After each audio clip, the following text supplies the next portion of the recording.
Assalamu alaikum wa rahmatullahi wa barakatuh. A'udhu billahi minash shaitanir rajim. Bismillahir rahmanir rahim. The following is an explanation of the first two verses of Surah Asr, the 103rd Surah of the Holy Quran. So before I actually read the first verse of Surah Asr, let's cover what was the reason for its revelation. Someone once came to Abu Bakr Siddiq after he accepted Islam and said to him, "O Abu Bakr, you were an astute businessman before you accepted Islam. Now, after accepting Islam, you're spending your time with the poor, you're foregoing all your connections with the rich, you're only interested in worshipping Allah subhanahu wa ta'ala. How much have you lost by becoming a Muslim?" In reply to this, Abu Bakr Siddiq said, "A believer is never in a state of loss." After saying this Surah Asr was revealed. So Surah Asr is actually and clandestinely Allah pointing out the virtues of Abu Bakr Siddiq. And so what does Allah say in the first verse? In the first verse He says, "Wal Asr," by the time. This is Allah taking an oath, right? We take oaths for important things, so too does Allah take oaths. And in this verse, Allah is taking an oath on time. Allah is saying here, I take an oath on not just time, but a certain period of time. So what period of time is Allah taking an oath on? There are many different explanations of this verse. One explanation is that Allah is taking an oath on Asr Salah. Salatul Asr is read in the middle of the day. You could say that it's the last salah of the day because the Islamic day starts from Maghrib. But if you think of the day as the time when you wake up and ends when the time you sleep, then Asr Salah would be the middle salah of that day. The Prophet said that there are angels that take turns visiting you by night and by day. Right? There are angels that see you by night and there are angels that see you by day. And there are two times during the 24 hours when these angels assemble. It's sort of like a changing of the guard. That's my understanding. Rasulullah said, وَيَجْتَمِعُونَ فِي صَلَاةِ الْفَجْرِ وَصَلَاةِ الْأَصْرِ. These angels assemble at the time of Fajr and at the time of Asr Salah. So Asr Salah is a very beneficial and blessed time of the day. So this is the first explanation. In this verse, Allah is taking an oath on the practice of Asr Salah. Another explanation is that Allah isn't taking an oath on Asr Salah. What He's taking an oath on is the time of Asr. How long does it take you to read Asr Salah? A couple minutes. But how long is the actual period in which you can read Asr Salah? I don't know how much it differs, but in the country that I live in, you have about 1.5 hours to read your Asr. So this time of Asr is what Allah is taking an oath on here. Another understanding of the verse is that when Allah takes an oath on time, He's taking an oath on all time, right? The way we understand time as a concept or as a dimension, that's what Allah is taking an oath on. So it's this time, this passing of time, that brings about a change in leaders or a change in countries or generally a change in the status quo of the world, right? No king in creation ever ruled forever. People are in charge of the world, but they are always replaced by others with the passing of time. And so this is the time that Allah is referring to here.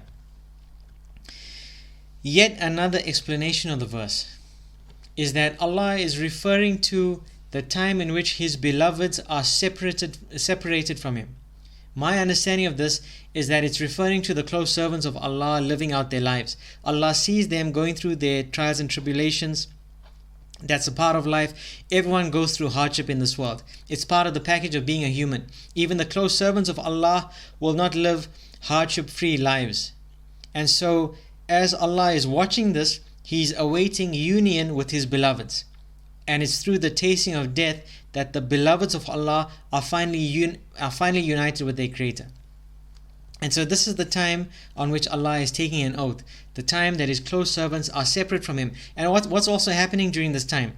What's happening is people are sinning and then asking for forgiveness. Other types of people are sinning but are not feeling any guilt for what they're doing. And on the far end of the scale, you have people, the pious, who are not even living sinful lives. And so this time, with all of these different things happening, is one explanation of the time that Allah is taking an oath on when He says wal asr, by the time. But the best explanation of the verse is that when Allah says, I swear by this time, the time He's referring to is the time of our Nabi while our Nabi was living out his physical existence. This was the best time of all time. Right? You might think that you having the internet and your smartphone and all of these conveniences means that you're living in the best of time. And there are people who would actually think that. But in the sight of Allah, the greatest time was when His beloved was walking on the face of the earth.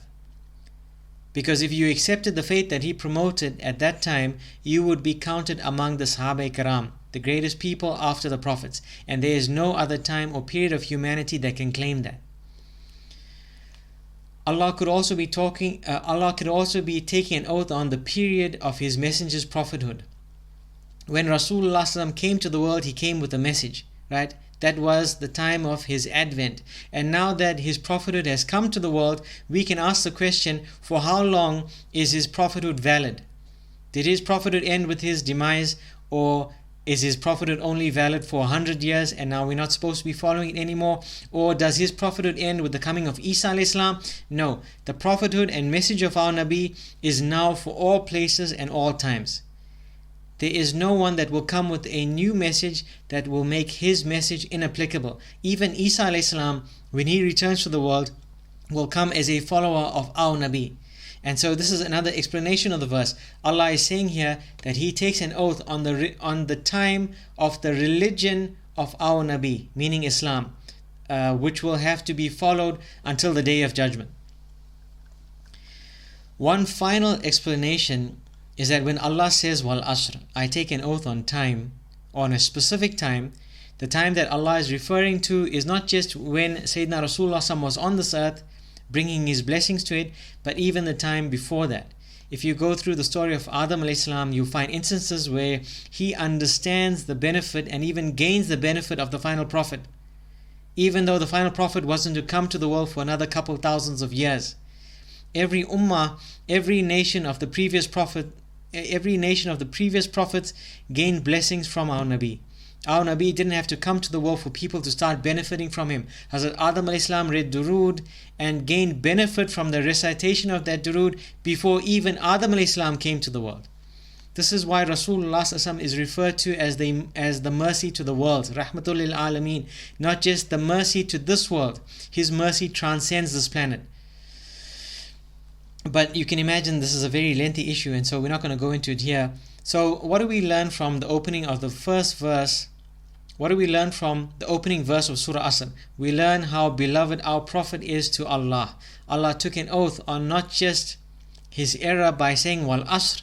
Allah also took an oath on the city of the Prophet when he said, La aqsimu bihadha al-balad, I swear by this city, meaning Makkah, wa anta hillum bihadha al-balad, while you are a resident of the city. And so the Prophet brings benefit to the time and space that he occupies. If he's in a certain time, Allah takes an oath on that time. And if he's in a certain place, Allah takes an oath on that place. Why? Because that's where the Prophet was living at the time. Allah says, وَأَنْتَ حِلٌّ بِهَذَا الْبَلَدِ, I take an oath on the city of Makkah because you, O my beloved, are a resident of the city. Indeed, our Nabi is the most beloved to Allah. Not only does the Prophet bring benefit to the space and time that he occupies, he also brings benefit to the people that he interacts with.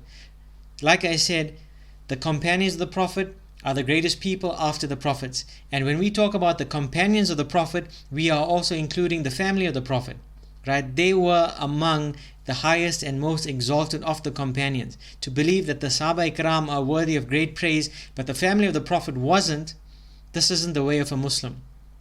And so that's the first verse of Surah Asr. In the second verse, after taking an oath on time, Allah says, Innal insana lafi khusr. Indeed, man is in a state of loss. We all know about wasting money. We've all done it at some point in our lives. Some people, even in their adulthood, continue to waste money. And we know that when you waste money, it puts you in a difficult financial situation, right? You put yourself in a state of loss. That's what Allah is speaking about here. Man doing himself a disservice. Only Allah is not speaking about the wastage of financial capital. Or He's not just speaking about the wastage of financial capital. Allah is speaking about the wastage of life capital. You see, money is not your only resource. Your energy is also a resource. Your time is a resource. And yet people are not using these resources wisely. They're squandering it for their fleeting enjoyment of the world, which is not helping them in brightening the hereafter.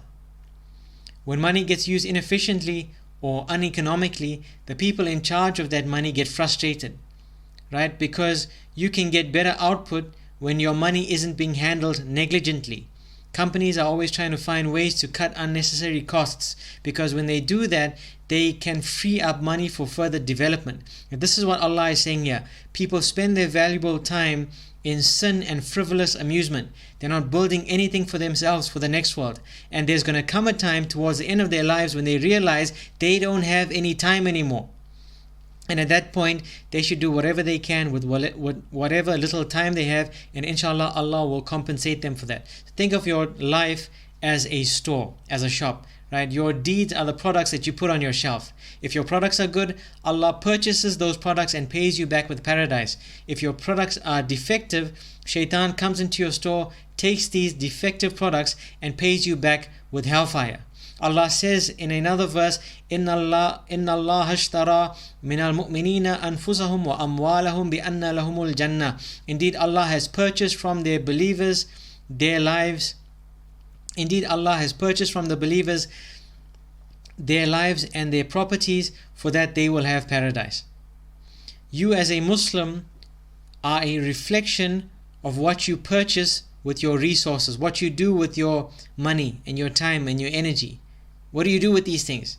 Do you buy alcohol? Do you spend your time with the negligent people? Do you believe that success is in not reading Salah because Salah takes you away from your business? I know of one Maulana who looks at his musalla so much, and he had a fancy musalla with bright colors, that the musalla actually began to affect him in his Salah.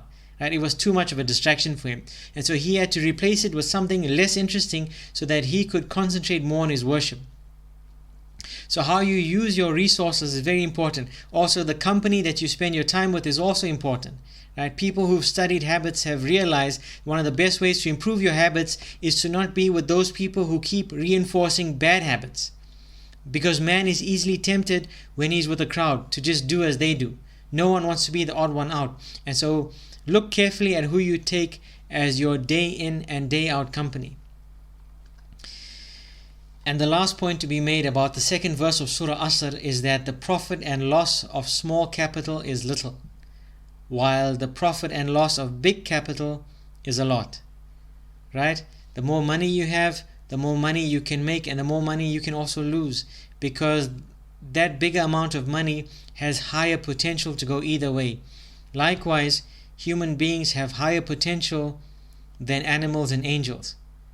That's why the reward and punishment for human beings is more than it is for animals and angels. Animals will be destroyed on the day of judgment, but the human being will either enter paradise or hellfire, depending on how he exercised his potential. You can be the worst of creation, worse even than Shaitan, or you can raise yourself to the level of a saint, a friend of Allah, those whom Allah speaks about in the Quran. This is the great potential of man. But he can only achieve his potential if he has resources. And like Allah is saying in this verse, إِنَّ الْإِنسَانَ لَفِي خُسْرٍ, indeed man is in a state of loss. The resources of man are constantly being drained away. That is as much as we'll do with regards to the explanation of the first two verses of Surah Asr. Inshallah, next week we'll try and complete the surah. وَمَا عَلَيْنَا إِلَّا الْبَلَاغُ الْمُبِينَ. جَزَاكُمُ اللَّهُ خَيْرًا وَالسَّلَامُ عَلَيْكُمْ وَرَحْمَةُ اللَّهِ وَبَرَكَاتُهُ.